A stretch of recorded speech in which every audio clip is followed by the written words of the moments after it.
धरती लोक पर कृष्ण जन्माष्टमी की धूम मची हुई थी। जहाँ देखो वहाँ जगह जगह हर घर हर मंदिर सजा हुआ था। भगवान श्री कृष्ण के जन्मोत्सव के लिए सभी अपनी तरफ से तैयारी कर रहे थे। ये नजारा गोलोक में विराजे श्री भगवान कृष्ण और राधा मैया देखकर अति प्रसन्न हो रहे थे। तभी श्री कृष्ण ने अपने मोर पंख को ठीक किया, कमर में बांसुरी को कसा और मुकुट पहनकर तैयार हो गए। कान्हा, कहाँ चल दिए इतना सज संवर कर? अरे राधा, आज मेरा जन्मदिन है। धरतीवासी मेरे जन्म उत्सव को इतनी धूमधाम से मनाते हैं। मन में विचार आ रहा है आज अपने भक्तों की परीक्षा ली जाए, इसलिए धरती लोक में भ्रमण के लिए जा रहा हूँ। अच्छा, फिर तो मैं भी तुम्हारे साथ चलूंगी। तुम्हारे बिना तो मैं अधूरा हूँ राधे। भला तुम्हारे बिना मैं कैसे जा सकता हूँ? चलो, अब तुम भी तैयार हो जाओ। कान्हा, तुम्हें ज्ञात है जन्माष्टमी पर भक्त तुम्हें छोटे बालक के रूप में पूजते हैं, इसलिए इस रूप में नहीं, हम छोटे बच्चों के रूप में जाएंगे। ये भी उत्तम रहेगा। राधा कृष्ण दोनों धरती लोक पर जाने ही लगे कि तभी कृष्ण के सारे सखा वहाँ आ गए। अरे वाह कान्हा, तुम्हारे जन्मदिन का आयोजन और तुम अकेले अकेले ही जा रहे हो।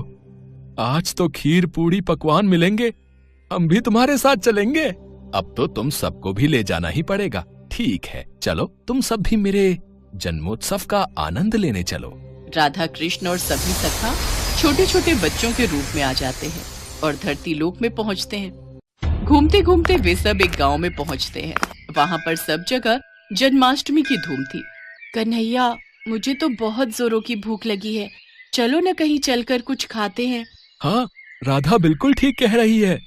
चलो ना कान्हा, सब मिलकर कहीं बढ़िया बढ़िया पकवान खाते हैं।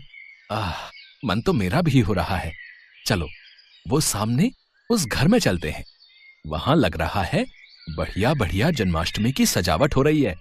मेरे जन्मदिन की खुशियां मनाई जा रही हैं। चलो, सब चलते हैं। अरे अरे अरे, ये तुम सब कहाँ चले आ रहे हो? चलो हटो, बाहर जाओ। पता नहीं कहाँ कहाँ से आ जाते हैं। मैं भगवान कृष्ण के भोग की तैयारी कर रही हूँ। तुम लोग क्यों आए हो? हमें बहुत जोरों की भूख लगी है, कुछ खाने को दे दो। वाह, यहाँ तो पूड़ी, हलवा, सब्जी, खीर, यहाँ तो बहुत कुछ है। अरे क्या बात है सुशीला, आरती का समय हो रहा है, अंदर आओ। बाहर क्यों खड़ी हो?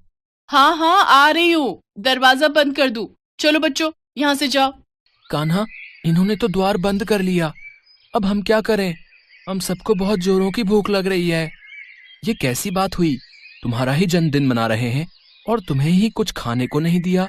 अरे सुदामा, इन्हें थोड़ी पता है कि मैं वास्तव में कृष्ण हूँ। ये तो मुझे एक साधारण बालक समझ रहे हैं। कोई बात नहीं सुदामा, कोई तो होगा जो हमें इस रूप में भोजन देगा। चलो और कहीं देखते हैं। राधा कृष्ण और सभी बालक बालिकाएं कुछ और जगह पर भी गए, पर वहां भी आरती और पूजन चल रहा था। कहीं भी उन्हें खाने को कुछ नहीं मिला। वे चलते चलते थक गए। मानव शरीर धारण किया है तो इतनी भूख तो सहन करनी ही होगी। बस एक आखिरी द्वार और खटखटाते हैं। अगर यहाँ नहीं मिला तो हम वापस गोलोक चले जाएंगे। ठीक है कान्हा, चलो इस घर में ही चलते हैं। थोड़ी और खीर दे। तुझे जब पता था कि मंदिर में खीर का प्रसाद बट रहा है तो तू थोड़ा ज्यादा नहीं ला सकती थी? माँ जी, मंदिर में बहुत भीड़ थी, बड़ी मुश्किल से नंबर आया तो मैं बस ये थोड़ा बहुत ही प्रसाद ला पाई। अरे अम्मा, खा लो ना। वैसे भी खीर खाए कितना समय हो गया। मजदूरी करते करते हाथों में छाले पड़ गए हैं। हमारी तो ऐसी किस्मत ही नहीं कि हम रोजाना ऐसी खीर पकवान खा सके। हाँ हाँ बेटा, ये ले, तू और ले ले। थोड़ा प्रसाद बचा है, मैं खा लेती हूँ। माँ, हमें बहुत भूख लगी है, कुछ खाने को दे दो। ये लो, पहले ही थोड़ी बहुत खीर है, उसमें से भी ये बच्चे भी मांगने आ गए। कुछ नहीं है यहाँ, चलो जाओ यहाँ से। रुको माँ, मैं दरवाजा बंद करके आता हूँ। सुनिए, आज जन्माष्टमी का त्योहार है, भगवान कृष्ण का जन्मदिन। ये बच्चे उन्हीं के रूप में लगता है झांकी लेकर निकले हैं। हो सकता है इन्हें रास्ते में भूख लगाई हो। थोड़ी सी खीर है मेरे पास, इन्हें दे देती हूँ। ऐसे द्वार पर आए बच्चों को भूखा भेजना मुझे ठीक नहीं लग रहा। माँ ये लो, तुम मेरी खीर भी इसमें से ले लो, मुझे इतनी सारी नहीं खानी। माँ, मेरे में से भी ले लो। अगर तुम अपनी दे दोगी तो तुम क्या खाओगी? राधा, इन बच्चों में अपनी माँ के प्रति कितना प्रेम है, हमें इनके लिए कुछ करना चाहिए। हाँ कान्हा, देखो तो इन्होंने अपनी सारी खीर हमें परोस दी। कैसे पागल हो तुम तीनों। बताओ, अपने हिस्से की खीर इन बच्चों में बांट रहे हो। इतनी मुश्किल से तो ये थोड़ा प्रसाद मिला था। अब तुम दोनों बच्चे कान खोलकर सुन लो, मैं अपनी खीर में से एक भी निवाला नहीं दूंगी। ये लो बच्चों, ज्यादा तो नहीं, थोड़ी थोड़ी खीर है, ये खा लो। बस इतनी सी खीर? इससे तो हमारा चींटी जैसा पेट भी नहीं भरेगा। एक काम करो, थोड़ी और खीर ले आओ। दादी, थोड़ी सी अपने में से दे दो ना। आज वैसे भी भगवान कृष्ण का जन्मदिन है, हमने भी तो नहीं खाई ना, हमने भी इनको दे दी। अब क्या करूं, तुम लोग इतना जोर दे रहे हो तो ये लो, थोड़ी सी मेरे में से भी दे दो। सावित्री, ये ले, थोड़ी मेरे से भी ले ले, फिर बोलेगी मैं अकेले अकेले खा गया। सावित्री के परिवार के लोगों की ऐसी सोच देखकर राधा कृष्ण मन ही मन बात करने लगे। कान्हा, यह तो बहुत थोड़ी खीर है, कुछ करो, इन सबको भी तो खीर खाने का मन है। अगर हम ये सारी खीर खा जाएंगे तो ये लोग क्या खाएंगे? चिंता मत करो राधे, इस परिवार के सदस्य भूखे नहीं रहेंगे। हमने यहाँ खीर खाई है, और मेरे जन्मदिन के उत्सव पर ये खीर ना खाएं, ऐसा हो ही नहीं सकता। बताओ, इतने मन से मैं खीर खा रही थी, सारी इन बच्चों को दे रही है, क्या कर सकते हैं? दादी, खीर खाओगे? देख, मजाक उड़ा रहे हैं बच्चे। और दे खीर। अरे जब तुम्हें दे दी सारी खाने के लिए तो हम क्या खाएंगे, खाली बर्तन? दादी, आज कान्हा का जन्मदिन है।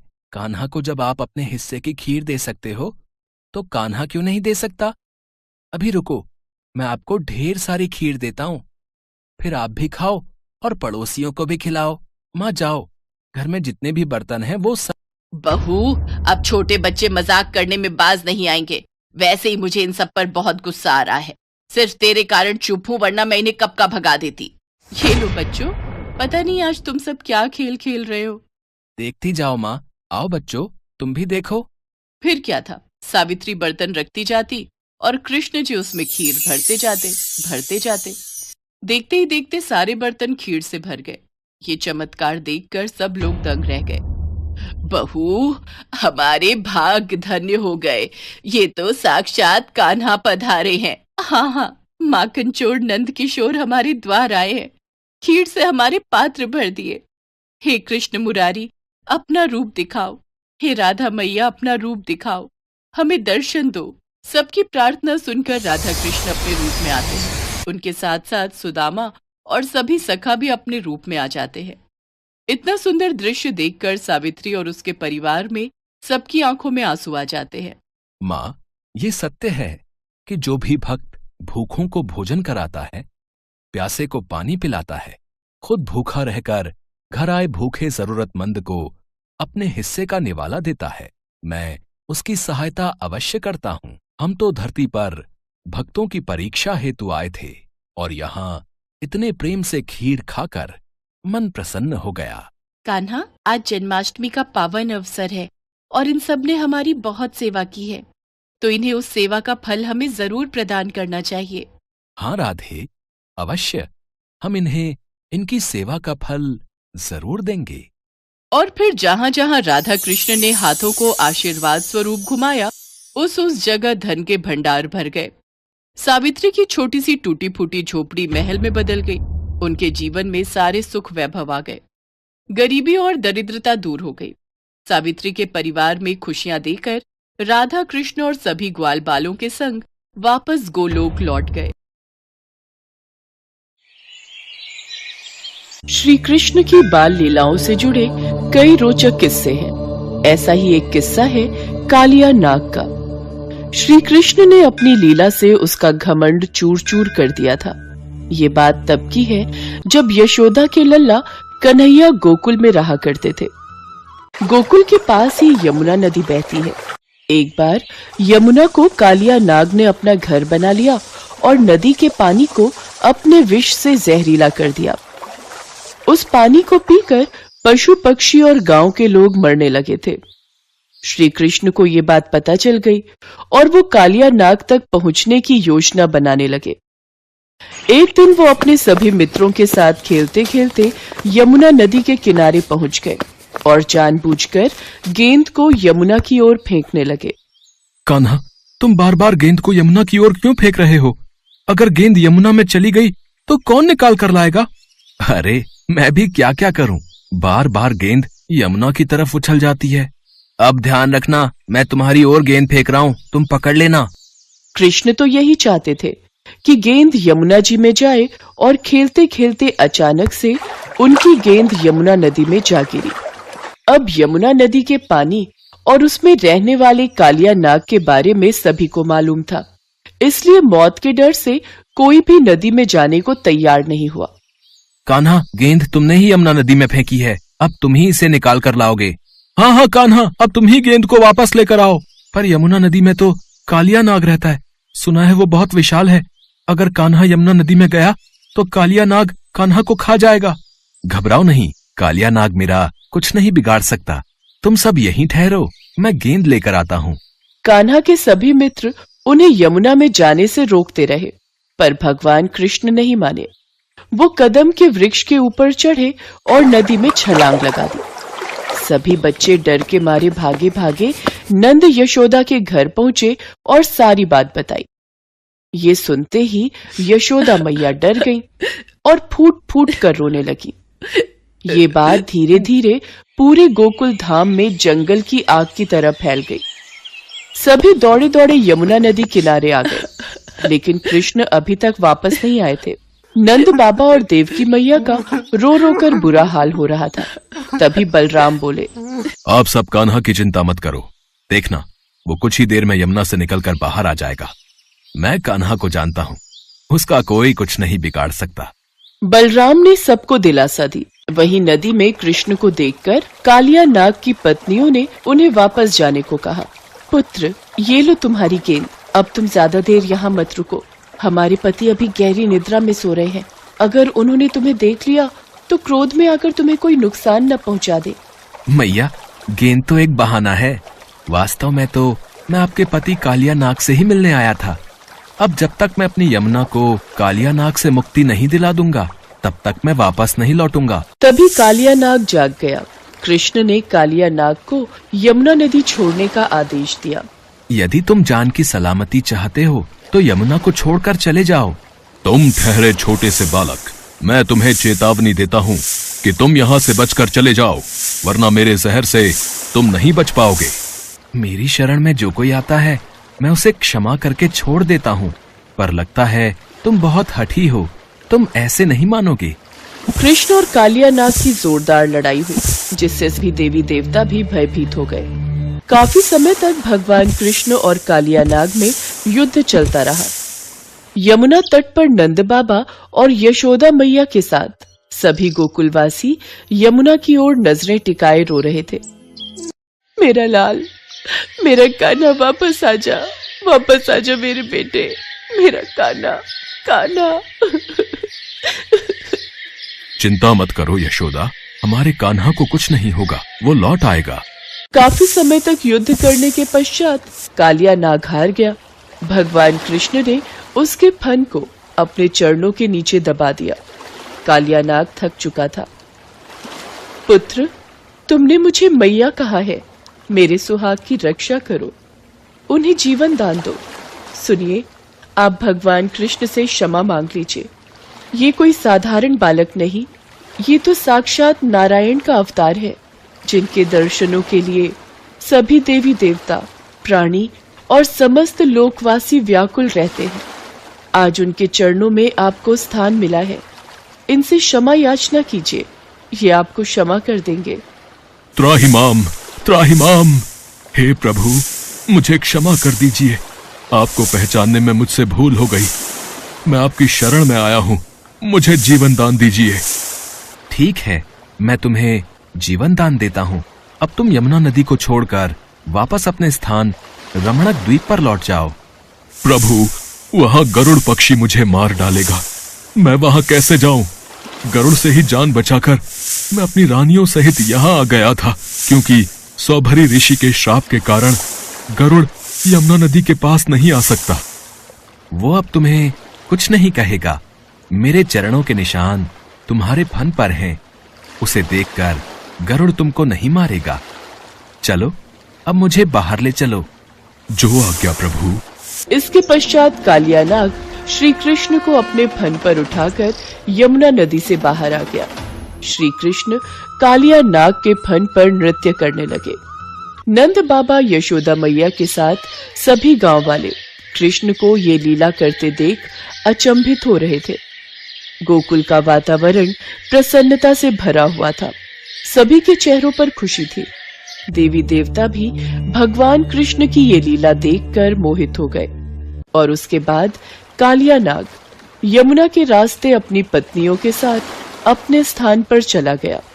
कृष्ण को सही सलामत वापस पाकर सभी गांववासी बहुत खुश हुए।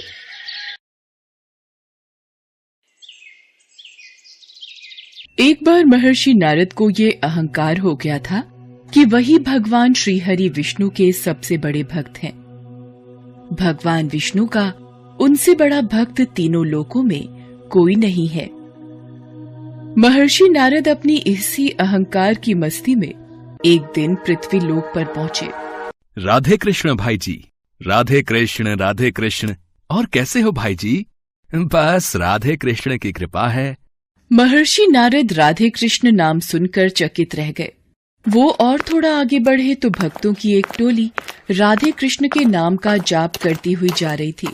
बोलो राधे राधे, बोलो कृष्णा कृष्णा, बोलो राधे राधे, बोलो कृष्णा कृष्णा। पृथ्वी लोक पर हर एक व्यक्ति भगवान विष्णु के अवतार श्री कृष्ण के साथ राधा का ही नाम ले रहा है। ये बात बहुत ही चकित करने वाली है।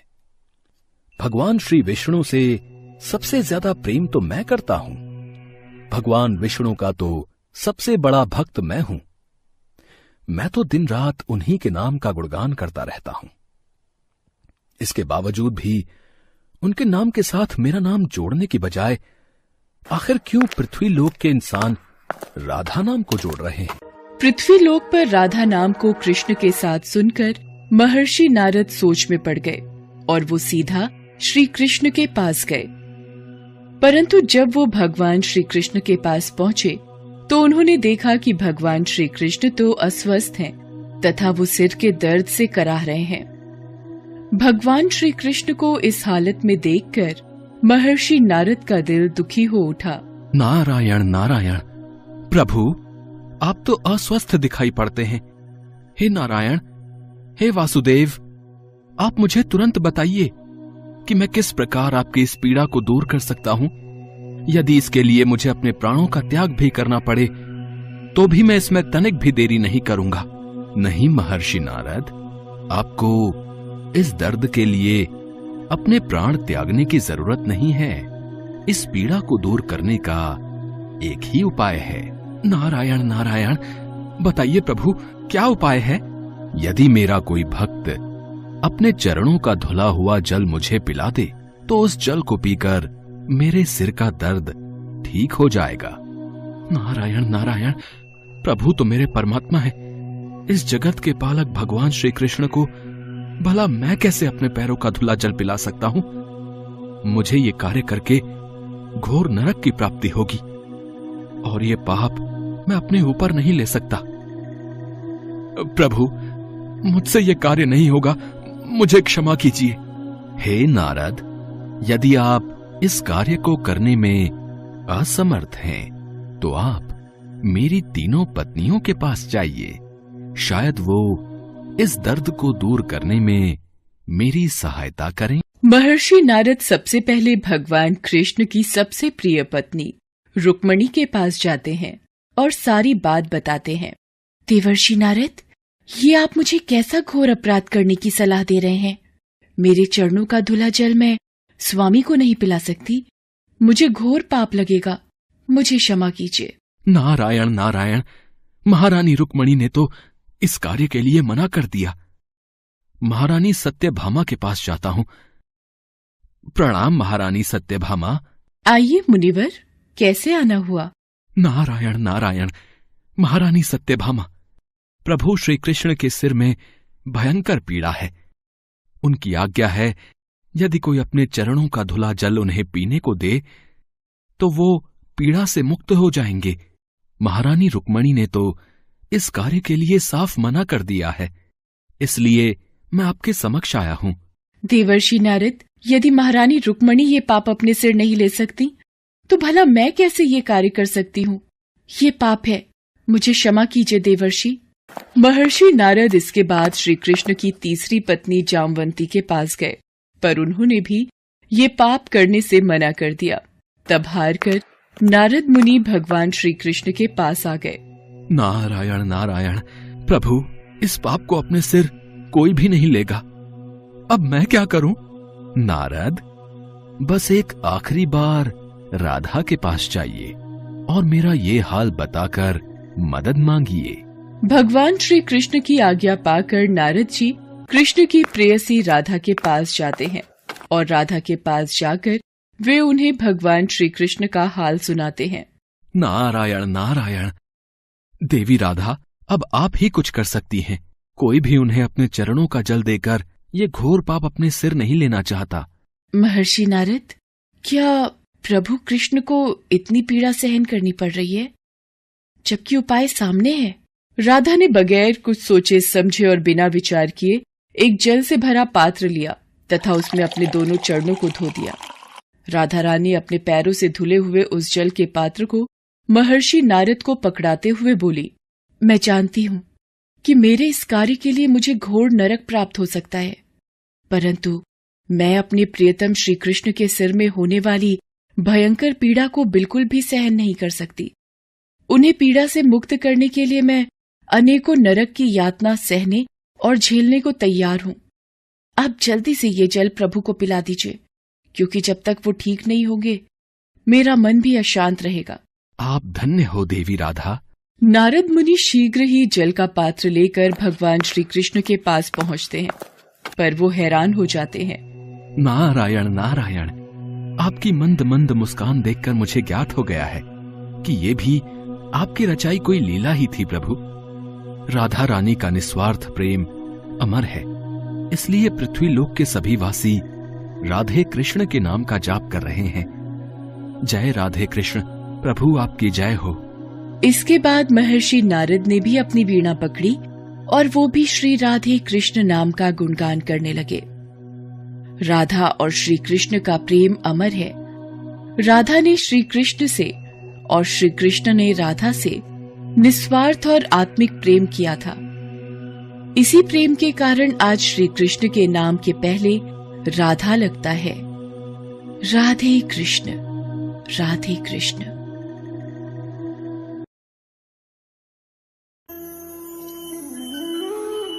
हरिपुर गांव में चंदू नाम का एक दूध वाला अपनी पत्नी शांति और बेटी सुनैना के साथ रहता था। शांति स्वभाव से बहुत ही कंजूस थी। वो कभी भी किसी को 1 रुपया भी दान में नहीं देती थी। ओ सुनैना, ये दूध का भरा गिलास किसे देने जा रही है? माँ, वो एक बूढ़ी अम्मा दरवाजे पर खड़ी है, उन्हें बहुत भूख लगी है। माँ, हमारे पास तो बहुत सारा दूध है, मैंने सोचा थोड़ा सा दूध अम्मा को दे दूं। बड़ी आई गरीबों में फालतू का दूध बांटने वाली। ला इधर ला ये दूध का गिलास। पता है कितना महंगा दूध है ये? पाव भर दूध ऐसे ही दे दूं। और ये सब छोड़, तू जाकर ये मक्खन गांव में बेच कर आ। सुबह दूध बेचने गई तो मेरे पैरों में अभी तक दर्द हो रहा है। और कभी कोई कहे कि मक्खन के पैसे तेरे बापू को देंगे तो तू साफ बोल देना कि ये हिसाब अलग है और तेरे बापू अभी 8-10 दिन बाद ही शहर से लौटेंगे, तब तक इंतजार थोड़ी करेंगे। ठीक है माँ। सुनैना मक्खन बेचने चली जाती है। मक्खन ले लो मक्खन, ताजा ताजा मक्खन। अरे सुनैना बेटी, आज तू मक्खन बेचने आई है? सुबह दूध शांति दे गई थी, तेरे बापू घर पर नहीं है क्या? हाँ काकी, बापू कुछ दिनों के लिए शहर गए हैं। माँ सुबह दूध बेचने आई थी पर उनके पैरों में दर्द था, इसलिए अब मैं मक्खन बेचने निकली हूँ। अच्छा, ला 1 किलो मक्खन कर दे। और फिर इसी तरह सुनैना गांव में मक्खन बेचकर घर लौटी। उसके पास बहुत सारे पैसे थे। ये देखकर शांति खुश हो गई। अरे वाह, सुबह दूध की भी अच्छी कमाई हो गई और अब साथ ही साथ मक्खन भी बहुत अच्छे दामों में बिक गया। माँ, जब तक बापू नहीं आते तब तक मैं मक्खन बेच आऊंगी, इससे तुम्हें आराम मिलेगा। ठीक है, पर मक्खन अच्छे दामों में बेचना ताकि हमारी अच्छी कमाई हो। अब सुनैना रोज मक्खन बेचने जाने लगी। एक दिन सुनैना मक्खन बेचने जा रही थी। रास्ते में राधा कृष्ण मंदिर पड़ा। सुनैना कुछ देर आराम करने मंदिर की सीढ़ियों पर बैठ गई। तभी उसे मंदिर में पंडित जी द्वारा कही जा रही भगवान कृष्ण के बाल्यकाल की कथा की आवाज आई। यशोदा मैया भगवान कृष्ण के लिए रोजाना माखन निकाल कर रखती, पर कृष्ण को माखन इतना प्रिय था कि वो अपने मित्रों के साथ गांव की गोपियों का भी माखन चुराकर खा जाते थे। गांव में जिस घर भी माखन बनता था, कृष्ण अपने सारी सखाओं के साथ झट से पहुंच जाते और ताजा ताजा मटकी का माखन खा लेते थे। कृष्ण को माखन बहुत प्रिय है। पंडित जी, क्या भगवान कृष्ण को आज भी माखन का भोग लगा सकते हैं? हाँ बेटी, क्यों नहीं। भगवान कृष्ण तो प्रेम के भूखे हैं और माखन तो उन्हें बहुत पसंद है। पर गांव के लोग केवल जन्माष्टमी पर ही भगवान कृष्ण को माखन खिलाते हैं, और दिनों में कोई माखन नहीं लाता। पंडित जी, चिंता मत कीजिए, अब मैं रोजाना कृष्ण के लिए माखन लेकर आऊंगी। ये लीजिए पंडित जी, मेरे पास बहुत सारा माखन है और इसमें से थोड़ा सा भगवान कृष्ण को खिला दीजिए। जीती रहो बेटी, खुश रहो। अब सुनैना रोजाना ही जब मक्खन बेचने जाती तो थोड़ा माखन भगवान कृष्ण के लिए निकालती और उसके बाद बचा हुआ माखन बेच देती। माँ, ये लो आज के माखन के पैसे। क्या बात है सुनैना, आजकल तू माखन के बहुत कम पैसे दे रही है, कहीं तू पैसों को खर्च तो नहीं कर देती? नहीं माँ, मैं तो सारा माखन बेच कर आती हूँ। वो तो लग रहा है गाय भैंस दूध पतला दे रही है, इसी कारण माखन कम निकलता है। कुछ तो गड़बड़ है, मुझे इसका पीछा करना होगा। जरूर सुनैना मेरे से झूठ बोल रही है। शांति सुनैना का पीछा करती है। सुनैना मंदिर के आगे जैसे ही रुकती है, शांति उसका हाथ पकड़ लेती है। ये तू मंदिर में कहाँ जा रही है? मैं तुझे माखन बेचने के लिए भेजती हूँ या खेलने के लिए? चल, अब से मैं भी तेरे साथ माखन बेचने जाया करूंगी। अकेले तू इधर उधर खेलती रहती है। अब क्या करूं, माँ तो मेरे साथ है। अब तो मैं मंदिर में राधा कृष्ण को माखन भी नहीं खिला सकती। शांति ने सुनैना के साथ मक्खन बेचने जाना शुरू कर दिया, इसलिए अब सुनैना मंदिर में राधा कृष्ण को मक्खन खिलाने नहीं जा पाती थी। ऐसे ही कुछ दिन बीत गए। एक दिन सुनैना बापू के साथ बाजार गई हुई थी, तभी पीछे से बहुत ही सुंदर सलोने दो बच्चे शांति के पास आए। मेरा नाम राधा है और इसका नाम कृष्ण है। हम दोनों मंदिर में रहते हैं। तो मैं क्या करूं? यहाँ क्यों आए हो? सुनैना हम दोनों को रोज माखन खिलाने मंदिर आती है, पर कुछ दिनों से वो नहीं आ रही थी, इसलिए हम दोनों खुद ही आ गए। हाँ, मैंने तो बहुत दिनों से माखन खाया ही नहीं। अच्छा, तो तुमने सुनैना को माखन के पैसे दिए थे? नहीं, हमने माखन के पैसे नहीं दिए। अच्छा, तब भी मैं कहूँ माखन के पैसे इतने कम क्यों बन रहे हैं? मुफ्त का माखन नहीं है हमारे पास। अगर तुम्हारे पास पैसे हैं तभी माखन मिलेगा। और हाँ, इतने दिनों से तुमने जो माखन खाया है ना, उसके भी पैसे मैं वसूल करके रहूंगी। लाओ पैसे दो। हमारे पास पैसे नहीं है। हाँ, ये हमारे पास सोने के कड़े हैं, आप ये रख लो। अरे वाह, माखन के बदले सोने के कड़े। ये तो सोने पर सुहागा वाली बात हो गई। हाँ हाँ, मैं तुम्हें अभी माखन देती हूँ। शांति की खुशी का ठिकाना नहीं था। थोड़े से माखन के बदले उसे चमकते हुए वजनदार सोने के कड़े मिल गए थे। कुछ देर बाद चंदू और सुनैना वापस लौटते हैं। शांति उन्हें सोने के कड़े दिखाती है। वो कड़े देखकर सुनैना चौंक जाती है। माँ, ये तो राधा कृष्ण के हाथों के कड़े हैं। मंदिर में उनकी जो मूर्ति है उसमें राधा कृष्ण ने ये कड़े पहने हुए हैं। तुमने ये क्या कर दिया माँ? राधा कृष्ण खुद माखन खाने आए थे और तुमने उनसे ये कड़े ले लिए। शांति, भगवान तो प्रेम के भूखे हैं, तुमने माखन भगवान को बेच दिया। इतनी कंजूसी और इतना लालच अच्छी बात नहीं शांति। तुमने भगवान से भी कंजूसी करनी नहीं छोड़ी। राधा कृष्ण बच्चों के रूप में तुम्हारे पास आए थे, वो थोड़ा सा माखन ही तो मांग रहे थे। बहुत गलत किया तुमने शांति, बहुत गलत। वो तो भगवान थे, किसी साधारण बच्चे के साथ भी तुम्हें ऐसा व्यवहार नहीं करना चाहिए। बच्चे भी भगवान का रूप होते हैं। मैंने ये क्या कर दिया? मैंने राधा कृष्ण को माखन बेच दिया, जबकि मैं जानती थी इस सोने के कड़े के दाम ज्यादा है। मैंने उन्हें साधारण बच्चे समझकर लूट लिया। हे भगवान, मुझे क्षमा कर दो, मुझसे पाप हो गया। सुनैना, सुनैना चल बेटी, मंदिर ले चल। मैं राधा कृष्ण से क्षमा मांगकर उनके हाथों में खुद ये कड़े पहनाऊंगी। शांति चंदू और सुनैना के साथ राधा कृष्ण मंदिर में जाती है। वो देखती है राधा कृष्ण के हाथ खाली हैं, उनके हाथों में कड़े नहीं हैं। उसकी आंखों से आंसू छलकने लगते हैं। वो रोती रोती राधा कृष्ण के हाथों में कड़े पहनाती है। मेरी भूल क्षमा कर दो भगवान, मुझसे गलती हो गई, मुझे दर्शन दो, हे राधा कृष्ण मुझे दर्शन दो। शांति की प्रार्थना पर राधा कृष्ण उसे दर्शन देते हैं। शांति, चंदू और सुनैना तीनों राधा कृष्ण के सामने शीश झुकाकर खड़े थे। राधा कृष्ण उन्हें आशीर्वाद देकर अंतर्ध्यान हो जाते हैं। उस दिन से शांति ने कंजूसी करना छोड़ दिया। शांति अपनी बेटी सुनैना के साथ रोजाना माखन का पहला भोग राधा कृष्ण को ही लगाती थी। उसके पश्चात ही वो माखन बेचा करती थी। शांति ने गरीब और मजबूर लोगों की भी सहायता करनी शुरू कर दी थी और अब वो दान पुण्य किया करती थी।